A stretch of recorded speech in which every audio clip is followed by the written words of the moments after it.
Hello friends, welcome to KK's Mango's mom special recipe channel.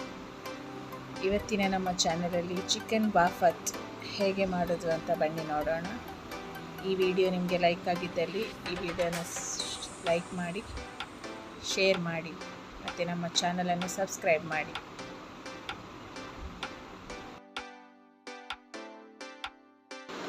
ಈ recipe ಮಾಡಲಿಕ್ಕೆ ನಾನು 1 kg boiler ಕೋಳಿ ತಗೊಂಡಿದ್ದೇನೆ. ಈಗ ಮೊದಲಿಗೆ ಒಂದು ಮಣ್ಣಿನ ಪಾತ್ರೆ ತಗೊಂಡಿದ್ದೇನೆ. ಅದಕ್ಕೆ ಒಂದು 2 ರಿಂದ 3 ಟೇಬಲ್ ಸ್ಪೂನ್ ತೆಂಗಿನ ಎಣ್ಣೆ ಹಾಕಿ ಒಂದು ಈರುಳ್ಳಿಯನ್ನು ಸಣ್ಣಗೆ ಕಟ್ ಮಾಡಿ ಅದನ್ನು ಫ್ರೈ ಮಾಡ್ತಾ ಇದ್ದೇನೆ. ಅದಕ್ಕೆ ಈಗ 2 ಚಮಚ ಅರಶಿನ ಹಾಕಿ ಒಟ್ಟಿಗೆ ಫ್ರೈ ಮಾಡಬೇಕು. ಅದು ಫ್ರೈ ಆಗಿ ಬರ್ತಿರುವಾಗ ಒಂದು 10-12 ಬೆಳ್ಳುಳ್ಳಿ ತಗೊಂಡು ಅದನ್ನು ಸಣ್ಣಗೆ ಕಟ್ ಮಾಡಿ ಅದನ್ನು ಸಹ ಇದರೊಟ್ಟಿಗೆ ಫ್ರೈ ಮಾಡಬೇಕು.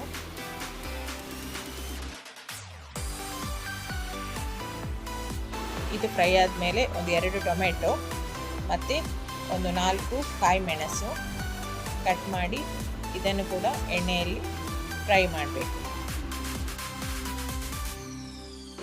ಈಗ ಇದಕ್ಕೆ 1 ಚಮಚ ಬೆಳ್ಳುಳ್ಳಿ ಶುಂಠಿ ಪೇಸ್ಟ್ ಹಾಕಿದ್ದೇನೆ.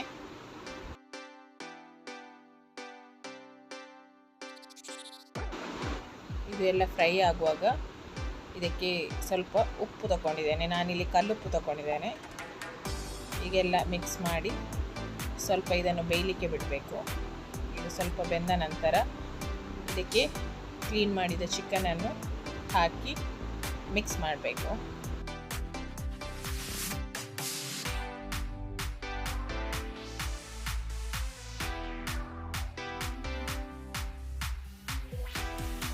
ಈಗ ಇದು ಚೆನ್ನಾಗಿ ಮಿಕ್ಸ್ ಮಾಡಿ ಇದನ್ನು ಬೇಯಲಿಕ್ಕೆ ಇಡಬೇಕು.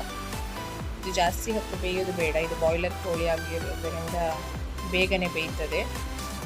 ಸೊ ಈಗ ನೋಡಿ ಇದು ಬೆಂದಿದೆ. ಈಗ ಇದಕ್ಕೆ ಬಾಫತ್ ಮಸಾಲಾನ ಹಾಕ್ತಿದ್ದೇನೆ. ನಾನಿಲ್ಲಿ 1 kg ಕೋಳಿಗೆ ಒಂದು 5 ರಿಂದ 6 ಚಮಚ ಬಾಫತ್ ಪೌಡರ್ ಹಾಕಿ ತಗೊಂಡಿದ್ದೇನೆ. ಈಗ ಇದನ್ನು ಹಾಕಿ ಚೆನ್ನಾಗಿ ಮಿಕ್ಸ್ ಮಾಡಬೇಕು. ಇದು ನಮಗೆ ಎಷ್ಟು ಬೇಕು ಖಾರಕ್ಕೆ ಅನುಸಾರವಾಗಿ ಎಷ್ಟು ಬೇಕು ನಾವು ಅಷ್ಟು ತಗೊಳ್ಬೋದು. ನೋಡಿ ಹೀಗೆ ಒಳ್ಳೆ ಮಿಕ್ಸ್ ಮಾಡಿ ಅದನ್ನು ಪುನಃ ಸ್ವಲ್ಪ ಹೊತ್ತು ಬಾಯಿ ಮುಚ್ಚಿ ಬೇಯಲಿಕ್ಕೆ ಇಡಬೇಕು. ಈಗ ನೋಡಿ ಒಳ್ಳೆ ಕುದಿ ಬರ್ತಾ ಉಂಟು. ಈಗ ಇದಕ್ಕೆ ಕಟ್ ಮಾಡಿದ ಶುಂಠಿ ಹಾಕಿದ್ದೇನೆ. ನಂತರ ಪಲಾವ್ ಎಲೆ ಇದೆಯಲ್ಲ, ಆ ಎಲೆಯನ್ನು ಹಾಕಿ ಸ್ವಲ್ಪ ಹೊತ್ತು ಮಿಕ್ಸ್ ಮಾಡಬೇಕು.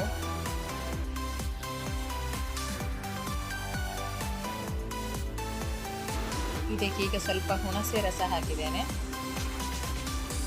ಹುಣಸೆ ರಸ ಹಾಕಿ ಸ್ವಲ್ಪ ಹೊತ್ತು ಕುದಿಲಿಕ್ಕೆ ಬಿಡಬೇಕು.